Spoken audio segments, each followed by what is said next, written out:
Welcome to SORMAG's Writers Cafe, where we share the real writer's life over a cup of friendship, sprinkled with laughter and wisdom. My name is LaShaunda Hoffman, and I'm your host. This episode's sponsor is Tickle My Tummy by Ann Clay. Today at the cafe, sitting with me is Jennifer Lynn and Patrice Rivers. Welcome, ladies. Hi. Hey, how are you? I am wonderful. I'm excited to have you here so you can share about your book. And we are going to start with Miss Jennifer. Can you tell us a little bit about who you are, something about what you write in your books, and give us a sneak peek of one of your books? Yeah, sure. So thanks for having us here tonight. It's fun to be here, getting together and chatting like this.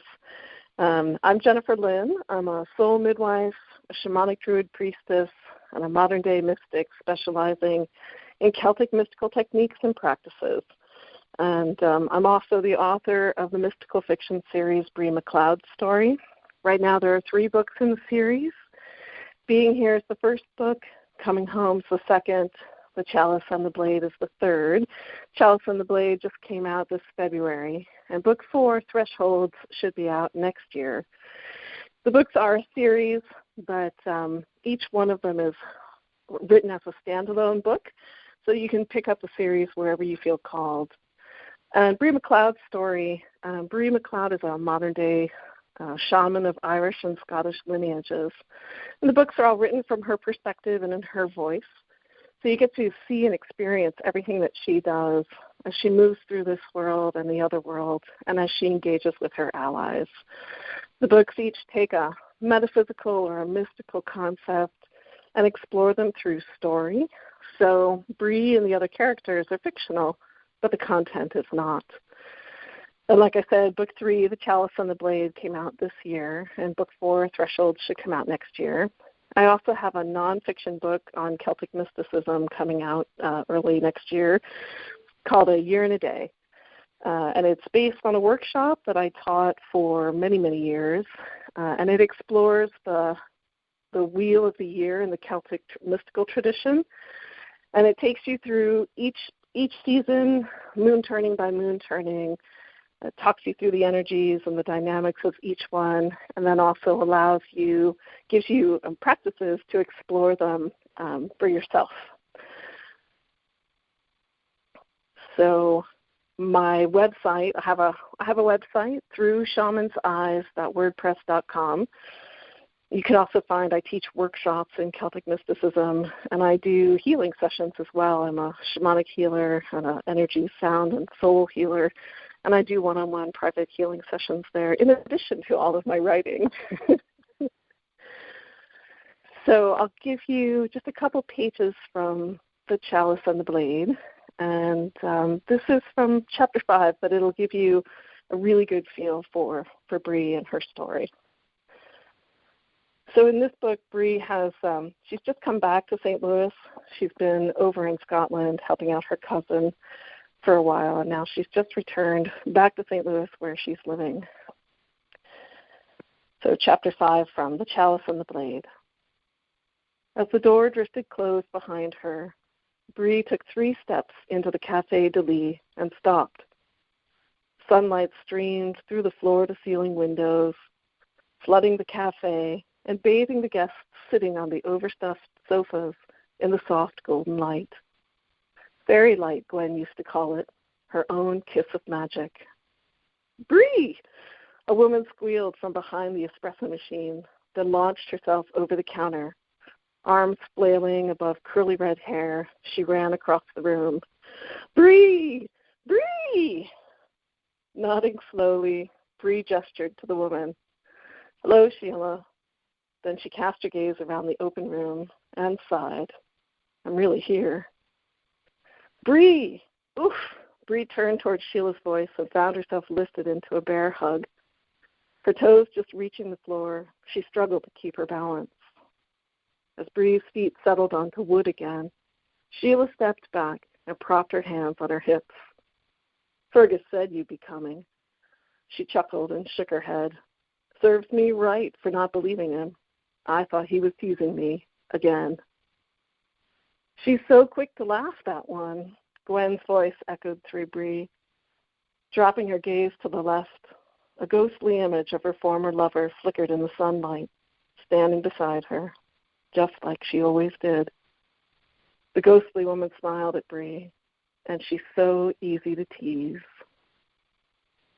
Bree blinked back tears as a gentle warmth spread up her legs and torso. You look well enough, Sheila's gaze softened, bathing Bree in tender compassion. Glad you're back with us. Bree lifted her eyes to meet the woman's and offered her a thin smile. Am I? Red eyebrows darted upward. The usual? Sure, Bree shrugged. Right. Sheila clapped her hands together and rubbed them, coming right up.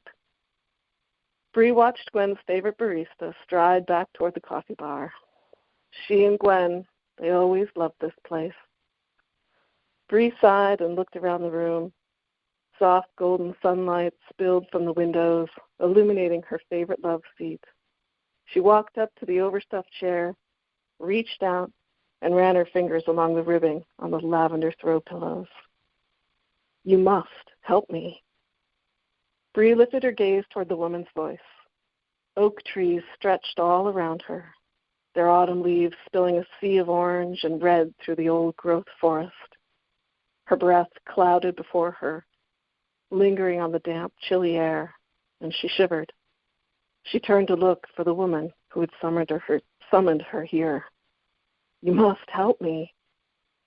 Turning toward the frantic voice, Bree hit something solid, and fire seared across her arm. Oh, Bree, Sheila cried out and took a step back. I'm so sorry. A cloth napkin pressed against her arm as Sheila cleaned the spilled coffee from her skin. In Bree's inner vision, blood seeped from the reddened cloth and dripped onto the floor at her feet. Are you okay? Bree lifted her gaze. Before her, a ceramic chalice curved in Sheila's hands.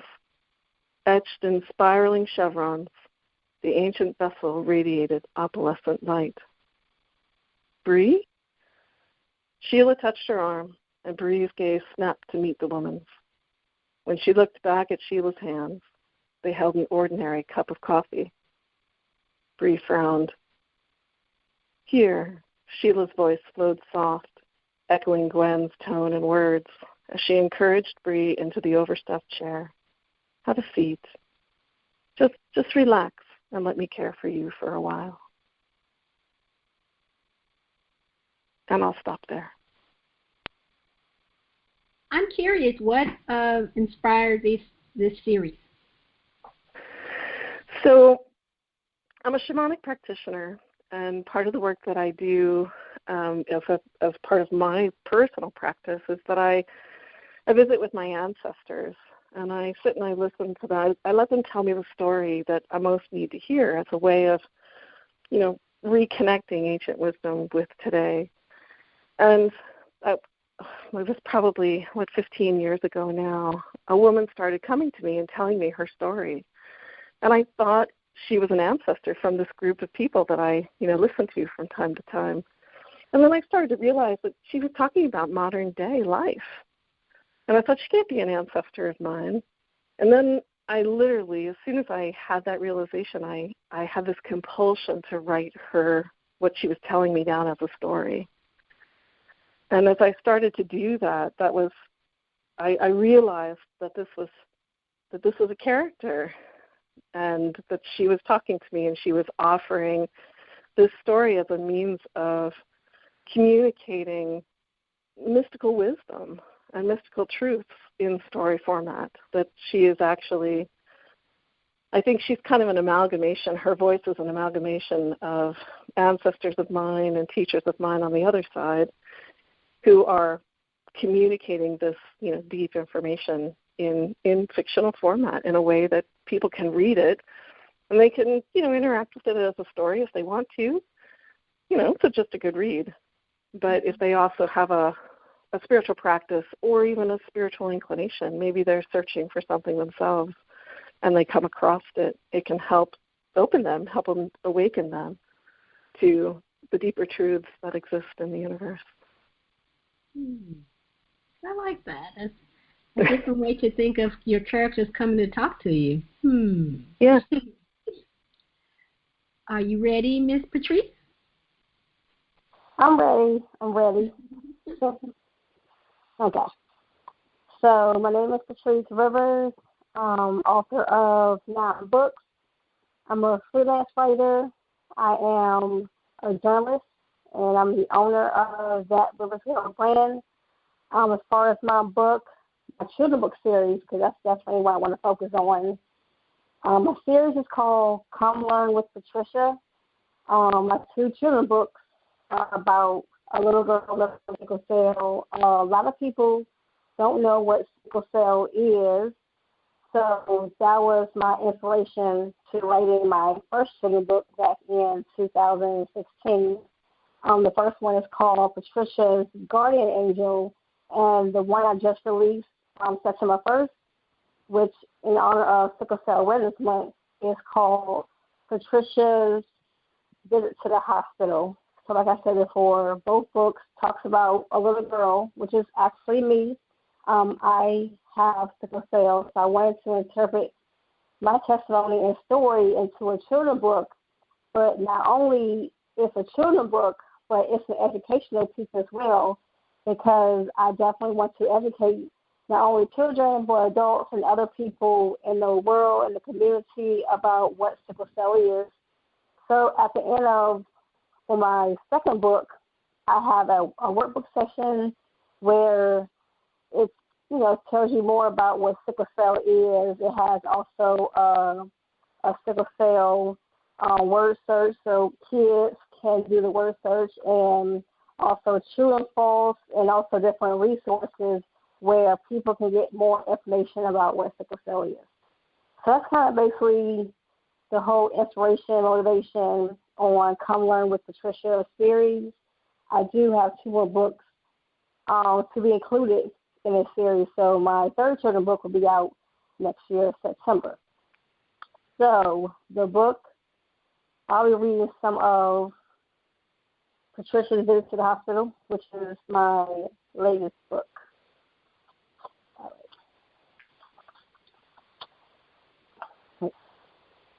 Patricia, it's time to wake up. Breakfast is on the table. You have to make a move soon to the doctor's, Mommy said. I slowly got up and began to frown. I was feeling sick and cold, and I could barely move out of bed. Mommy, I screamed at the top of my lungs. My mom came in my room, and I began to cry. What's wrong, Patricia? And why aren't you out of bed yet? Mommy, I don't feel well. I feel tired and weak, I said, reaching for my mom to pick me up. Mommy felt my head and noticed that I was warm. After taking my temperature, Mommy realized I was running a temperature of 102. After giving me my bath and getting me dressed, Mommy then took me to the ER. I cried the whole way to the ER because I was in pain and felt yucky. When Mommy and I got to the hospital, Mommy signed in and started filling out paperwork. I looked around and saw a lot of other kids with their mommies and daddies with them. Mommy, is Daddy coming? I asked sadly. Yes, your daddy is on his way now, she said, and hugged me tightly. A tall lady nurse came out and called us back to a small room. Hi, Patricia. I'm Nurse Davenport, and I hear that you have a fever and aren't feeling well. Are you in pain as well? The nurse asked. I feel a little pain in my back. It's sharp and I don't like it, I mumbled. Well, let me take a look at you and listen to your breathing. Nurse Davenport lifted me up on the table as she pulled up my shirt. I started to giggle. That's cold, I screeched out loud. All right, so I'm going to stop there. The other things are pretty long. But basically, I just want to give people an idea of what Patricia, her visit to the hospital. And like I said before, sickle cell disease, it doesn't only affect African Americans, but other demographics in countries such as the Caribbean, Greece, Puerto Rico, India, Egypt, and Canada. So it affects other diversities as well. And one of the main symptoms on sickle cell is pain. So, of course, when I was reading, Patricia, is in pain and, has a fever 102. So basically, I just want to give people a taste of what people, not only adults but children, go through when they have sickle cell. So I'm going to stop right here. Thank you. I commend you for sharing your testimony as a children's book. I know it's hard to tell your own story, but I actually didn't know anything about sickle cell until a couple of years ago. I saw something on the 2 TV shows that I was watching, and one of the characters had sickle cell, and they showed what they went through. And I was just, they go through a lot of pain. So, and most people don't talk about it unless, I guess, they are going through it. I have not, in my community, I never heard anyone with it, so it never ever came up. So I think a lot of reasons it doesn't come up, people think that it's gone, but it's not, and so right. I think that it's great that you're letting people know about it, because a few years ago I heard of a young lady who she died from it, and so I was like, you don't hear that much about it, and then exactly, when people think the stuff is, you don't hear about it, they think it's over and you don't got to worry about it, but it's right. people who are living with it, who are treating me with it, and it's people are still being born with it. So I think that's great, and having a story like that is something that someone can buy a book for the child that's going through it, so they can see that, okay, I'm not the only one who's been through this, and this is what happens. Sometimes when you're sick, you want to know that you're not the only person who feels like that. So I think that's great. All right, so you're welcome. I've been COVID has shut us down a lot, and so I start the podcast by asking that, how is COVID affecting you as a writer and as a person? And we'll start with Jennifer. So COVID started for me just after I had moved to a new location, and I was literally just getting ready to get back out into my practice and, start to be kind of in the public again. So it was just like, what, huh? What? You mean I'm sitting back down? But as a writer, as a person, like I'm very much an introvert. I've learned to be an extrovert, but by nature I'm an introvert. So you're telling me I have to stay home? Okay. That part's actually been kind of fun. It's been nice to hole up a little bit, be able to clear the schedule and not have to have all the pressure of, events that are going on. It was challenging for me as a writer and as a practitioner. As a teacher also, I had 5 or 6 different conventions where I was going to be appearing and presenting, offering workshops, and selling my books. And so to have all of those kind of fall away was a little bit challenging. And I originally thought, I'll just focus on writing. I'll just turn my focus to writing, and since I'm here, I have to be here. But I found I couldn't write. It was really challenging. I think there was just so much emotional noise. There was so much uncertainty, and everybody was struggling. And it wasn't a situation where I could just let go of everything that was going on around me and just drop into that zone and write. So I really, I kind of struggled with it for a while. When I do have difficulty writing, I'll actually just switch up and write some short stories or fall back to poetry. I've written poetry since I was a very young girl. I'm much better known for my poetry than my fiction. The fiction is a new addition to my writing. And so I kind of went back to some of that. I kept a lot of times that'll really help me just get back into the flow. It'll clear whatever is preventing me from getting words and stories down on the page. And it just didn't this time. So I ended up really just retreating and being quiet as much as I could, and just waiting, just listening and just waiting. I have finally started writing again over the last couple months, and so it's good to feel those words flowing again. That's great. I think most of the people that I've been interviewing during this time felt the same way. The creative side has been like kind of in a block, because I think for me, my creative side, when I'm not stressed, flows with no problems, and when I'm stressed, it's like everything just shuts closed. That little part of me says, no, not today. The people are not talking to us today. I did a lot of nonfiction stuff. I wrote a bunch of articles. I've created another podcast.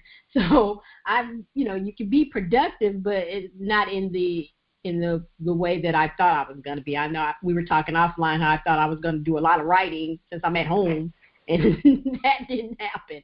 So I definitely understand. And I've also learned that for me, I feel like God was kind of trying to shut us all down, sit down, relax, listen to what I have to say, and sometimes he'll put you down when you don't want to be put down. And so none of us wanted to be put down. And I think that for me, he showed me that I needed to slow down, that I don't have to wear 55 million hats, that I don't have to have a full plate. I can have 3 pieces on the plate and be okay, and that was hard for me because I have been going, I was kind of like the Energized Bunny for years, probably 20 years since I've been in this literary world, but I had to learn to be quiet and listen. I listened to a lot of, watched a lot of TV.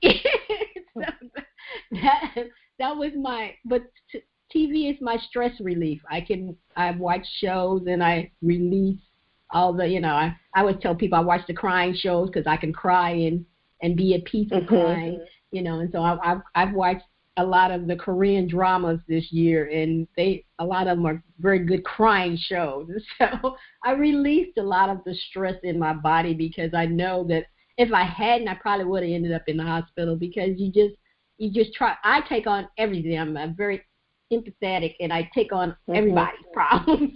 So I had to learn to just think about LaShaunda and don't worry about other people like that. Are you going to drive yourself crazy? So right. And I would say it a little bit different. Sorry. Go ahead. I agree with you. I express it a little bit differently. For me, it's the divine, the sacred was saying, sit down, be quiet. Just be still, just breathe for a little while. And, come back to the earth.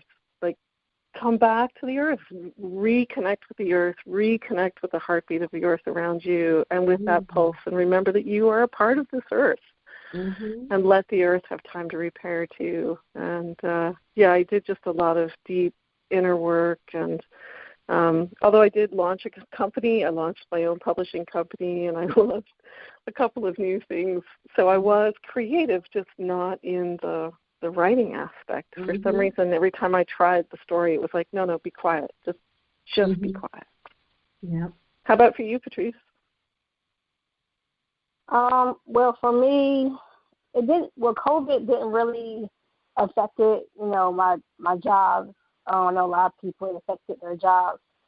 I work for City Hall, of course, with, treasurer office, because I pay their tax bills, all that stuff. So, of course, we're closed to the public since March. Of course, I had to still come in, to work. So I'm grateful for that, and also work at Kohl's retail store. So we were closed down, but that didn't really affect me too much as far as my writing goes.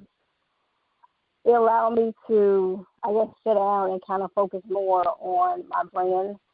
Not only do I write books, I also, I had a magazine. I mean, I still kind of do. I just turn it into my blog and, trying to, focus more on my brand and what services can I provide. I do provide writing services. So just being more productive. Also, it allowed me to do more Facebook Live and, virtual events, because now everything is virtual now. So that gave me the opportunity to really do more interviews and just basically get on Facebook Live and just really, engage with, my followers, my audience. So virtual was a new thing for me, and Zoom, I didn't really use a lot of Zoom until this year with business meetings and, different recordings. So just learning something new,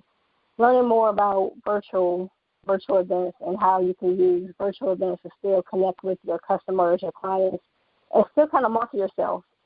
Also allowed me to, I want to focus more on my writing. I write for 3 publications, so focusing on writing for those publications and just really focus on my writing craft. I haven't written any new books since, of course, my newest children's book was released September 1st, but I do plan on writing a nonfiction book about my journey living with sickle cell, and also, like I mentioned earlier, my 3rd children's book as far as the series. But basically, even though COVID didn't really affect me financially or business-wise, because a lot of people, lost their jobs, restaurants or boutiques and stuff like that.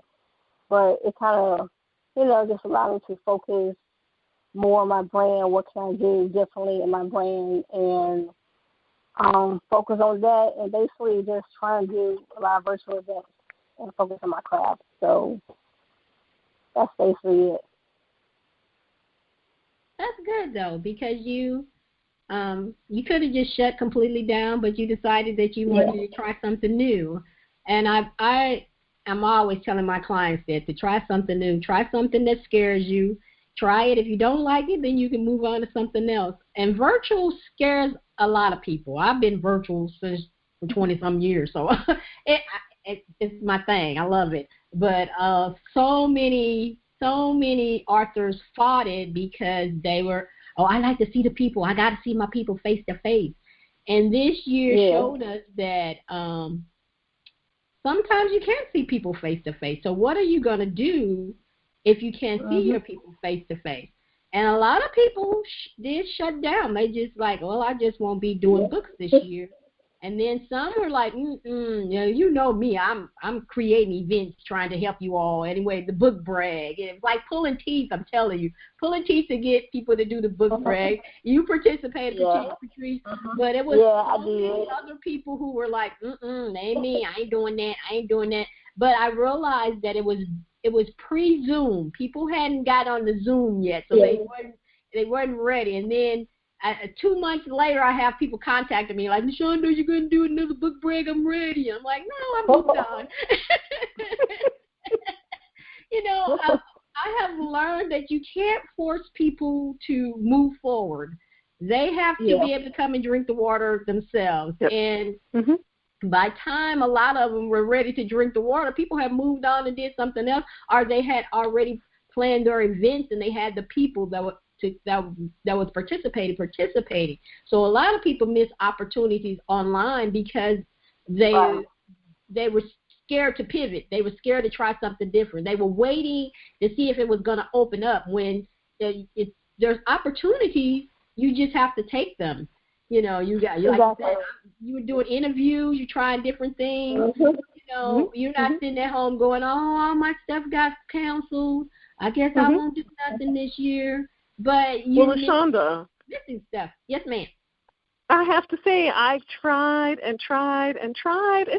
get through to you about the book brag because I wanted to be on the book brag, and I could never get through to you. I was always like, man. So I totally hear you. Like I did a big pivot. I'd actually started my pivot onto virtual before this happened. I'd started offering my mysticism classes online, and I started doing consultations online with, some of my healing and energy healing clients. And so it was fun to kind of do this. And I started doing readings online through the COVID time, and doing little salons like through Zoom, private little salons where you do a reading, you invite a couple of other authors to do that, and then people come and listen, and that's a good way to do some exposure. But I kept trying to get on the book brag, so I'm sorry to hear you didn't have enough people.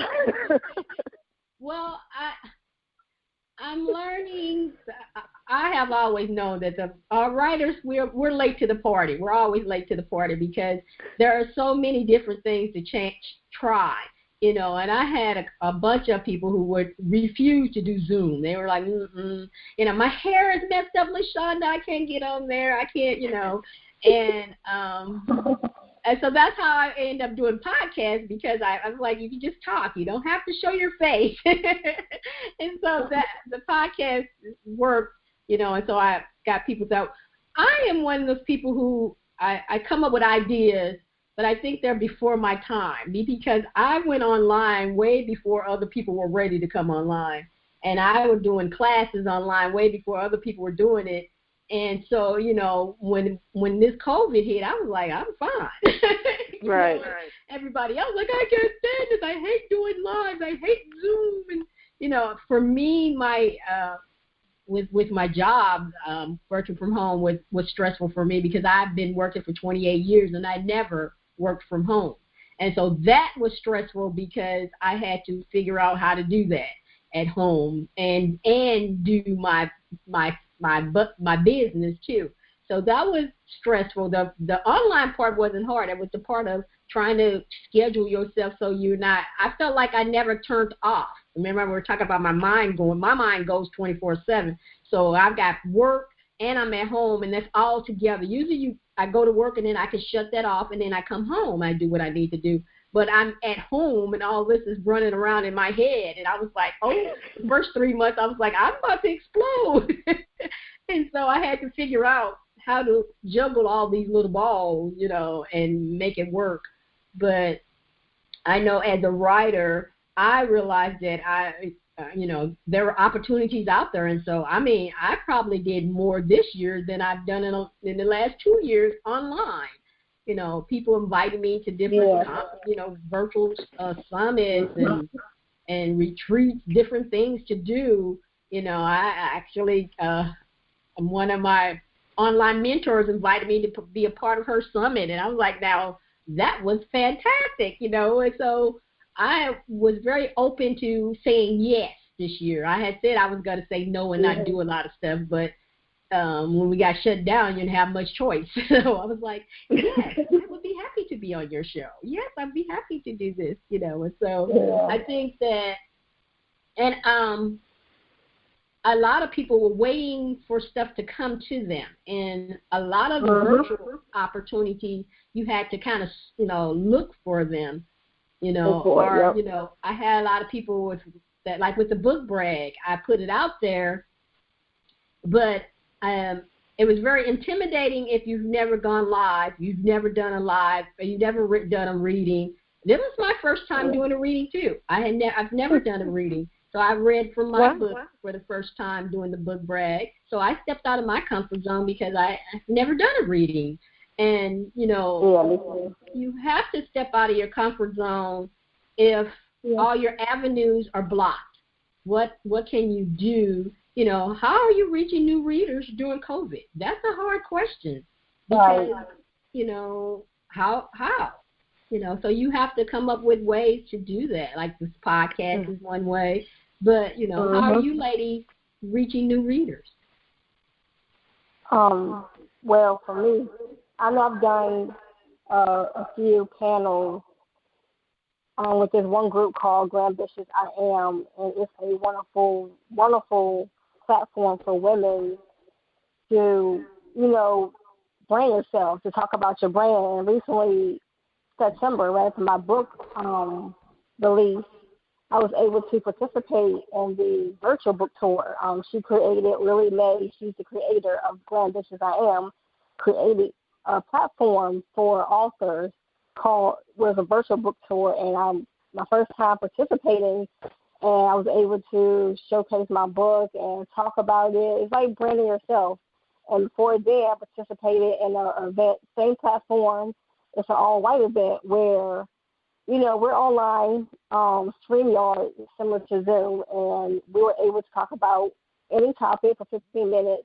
So, of course, any opportunity I had to talk about or to be on a panel discussion or on virtual event, I'm talking about sickle cell because I definitely want to educate people about that. So opportunities like that, is very, very helpful for branding, marketing, and so people can get to know you.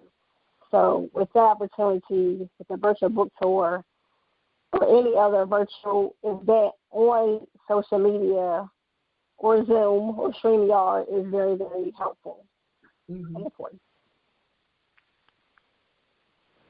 How have you met any new readers, Jennifer? I've been doing quite a few online promotional groups. I have are you guys familiar with BookFunnel?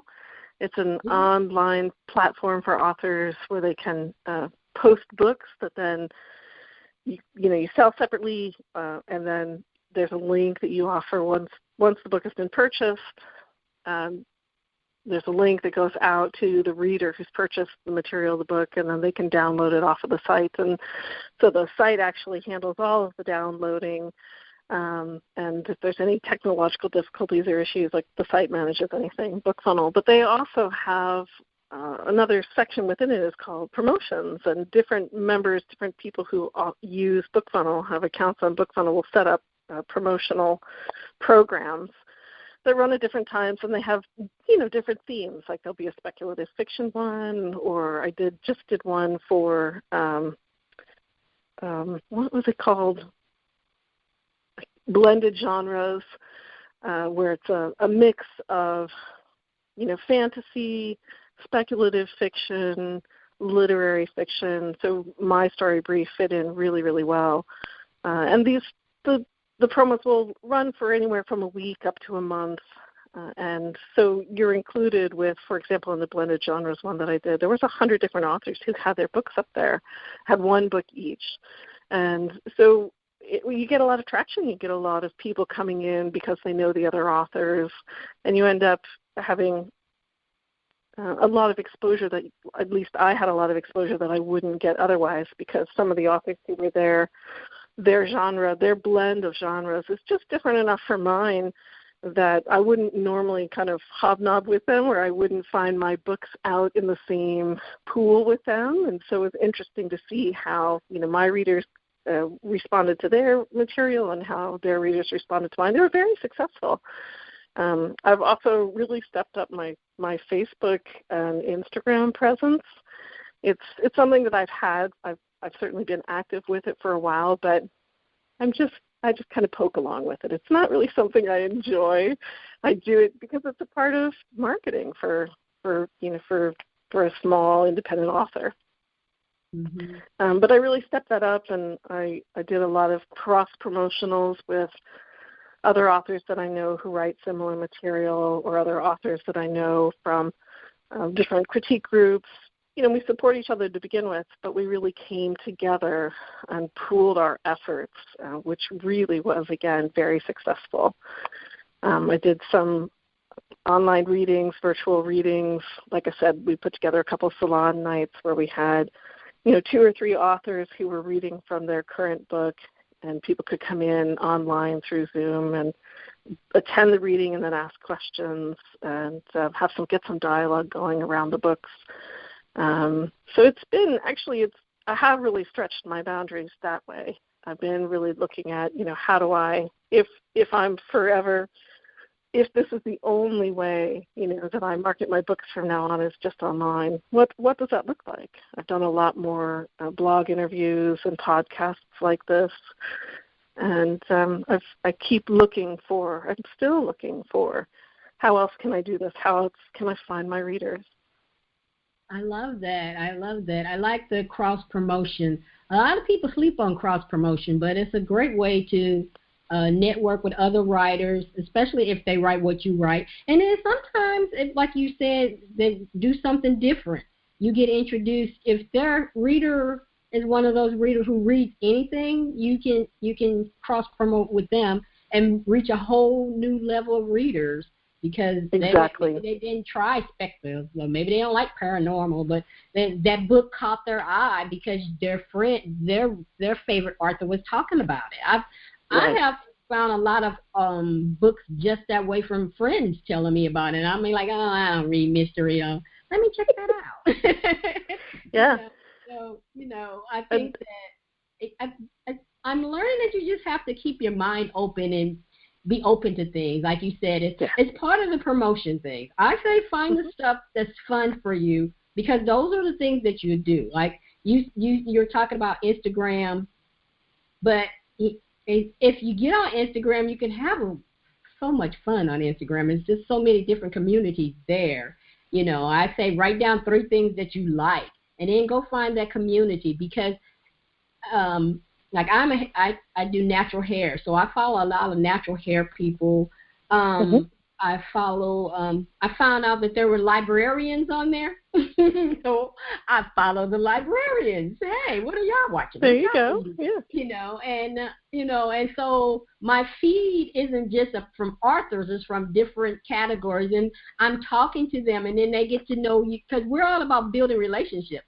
So when people get to know you, and you say, when I decided to do the podcast about grief.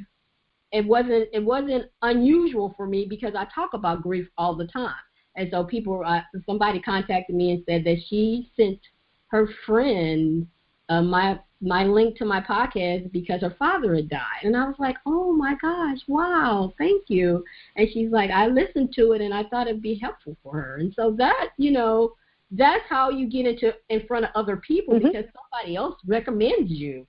But they can't recommend you if they don't know you, know about you or about your book, and I think... Well, and reading's not the only thing that they do. There's other interests, right? Yeah. So, like, how do you get in? Like you were saying, like you follow natural hair and, it's like all these different things, little niche areas, because once you get connected with that community, that's a whole nother population of readers for you. Yeah. It's a whole different thing. Your stories that you were talking about from Scotland, I fell in love with the Outlander 20 years later. It's a big popular series, and it's a huge, Diana Gabaldon. Yeah, it's a huge series. I missed it completely when it first came out because I was done with the Highlanders when she started doing. I used to read lots of Highlander stories when I was young.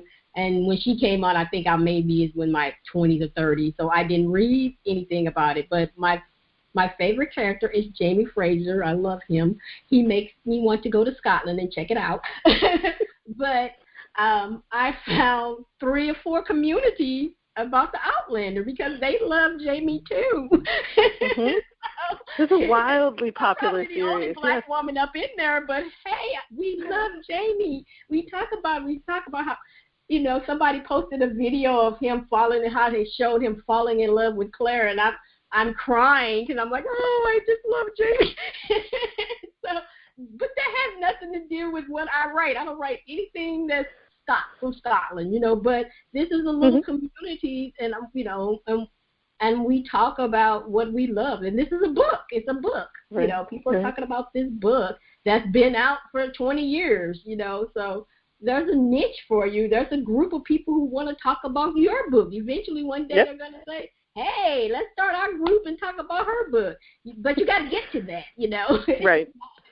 But I do. I'm involved in groups like that. Like, not that one particularly, but I am involved in, groups who have interest in Scotland and interest in Ireland and interest in, I study Irish. I speak Irish and I study, Scots, and so I'm in a bunch of these groups too. And the books that I write, they have Irish and Scots words and phrases in them. And as a way of bringing that culture, out and making it accessible too. And so that is, I agree, it's a great way to access readers. Yeah, I definitely believe in groups. I'm probably in a whole bunch of them.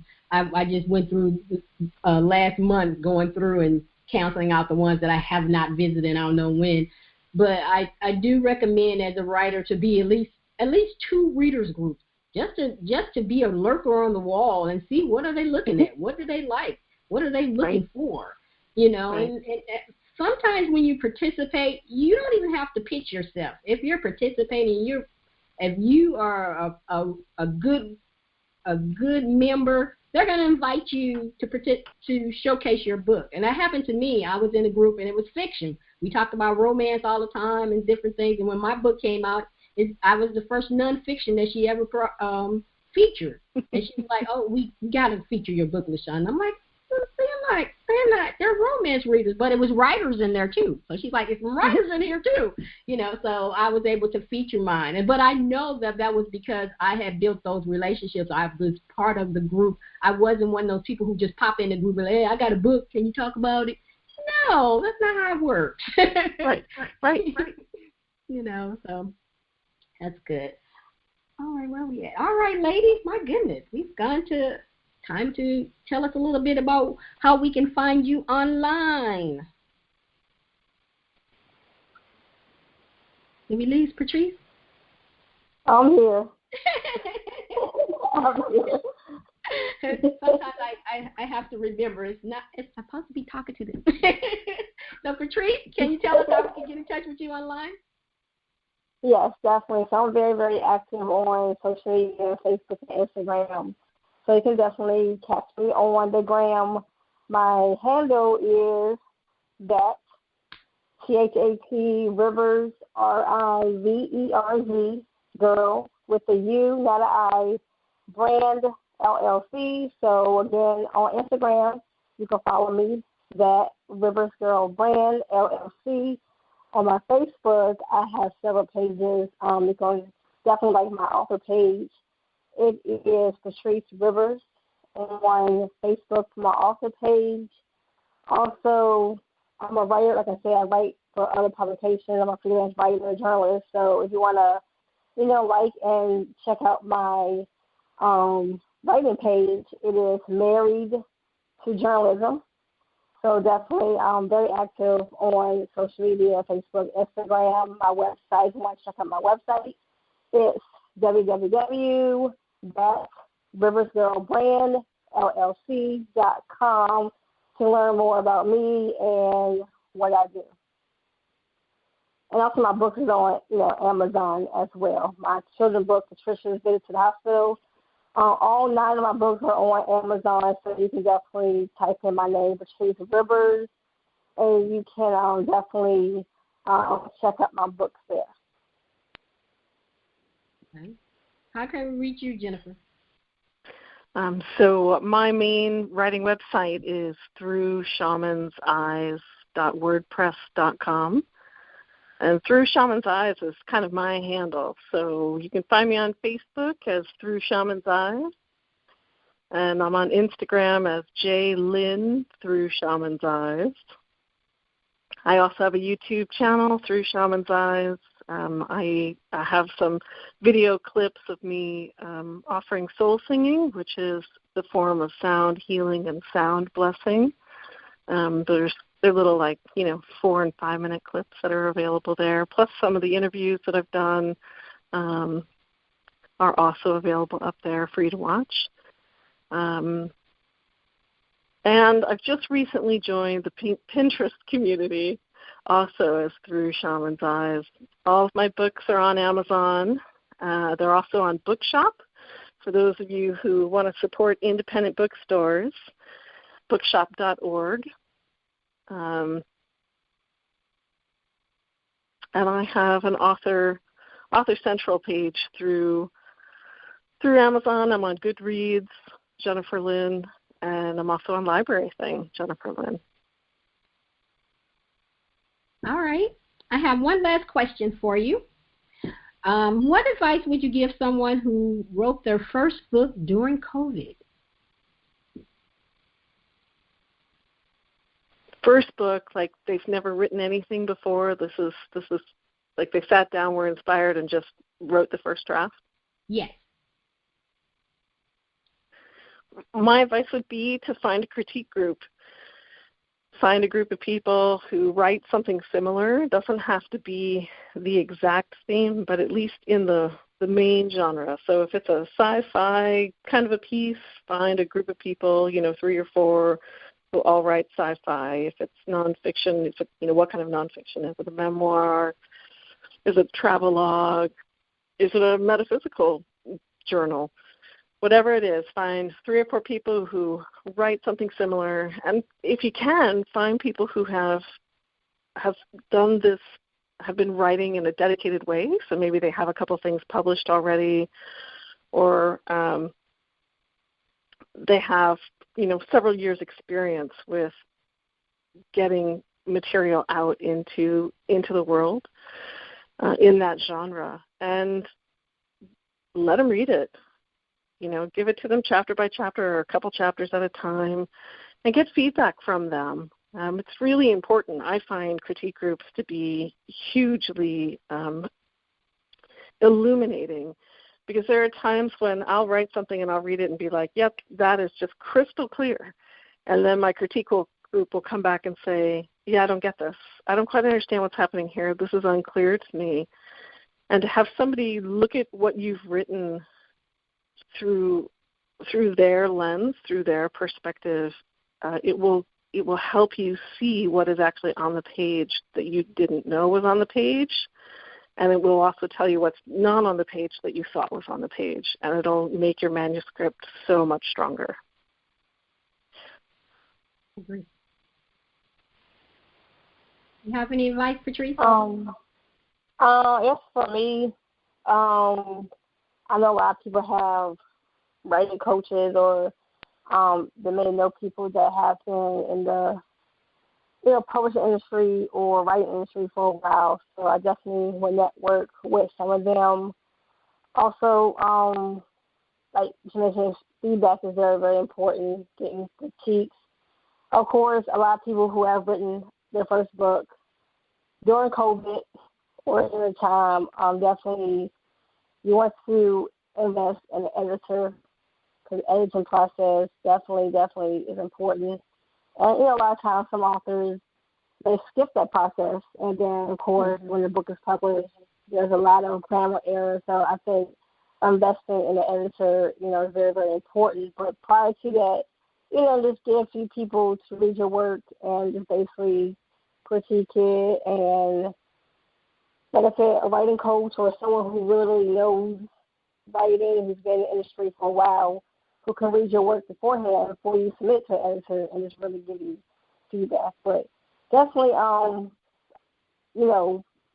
get that book published, especially if you, wrote it and you're very confident, just get it published, get other people's feedback, and just go through that process, ask questions, network with other people who either, hire someone, traditionally published or self-published, and just kind of network, do your research for your own stuff as well.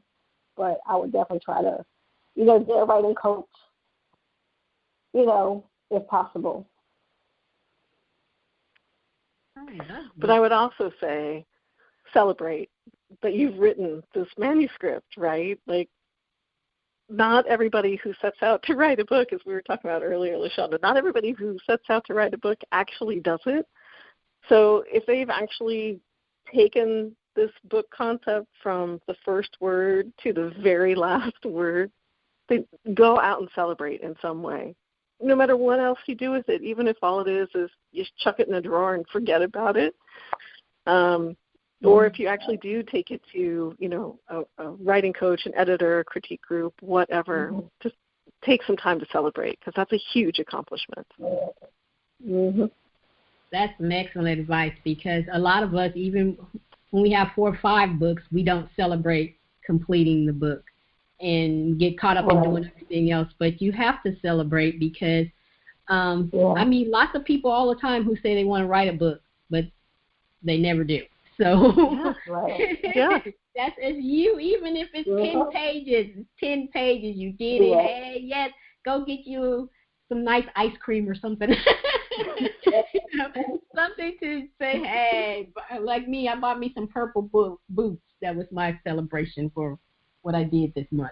Hey. That's funny. When my first book came out, I bought myself these boots, these really nice boots too. I have a boot fetish. I love boots, especially like Western boots, and I kind of had my eye on this pair, and I'm like, okay, when that book comes out, I'm buying those, and I did.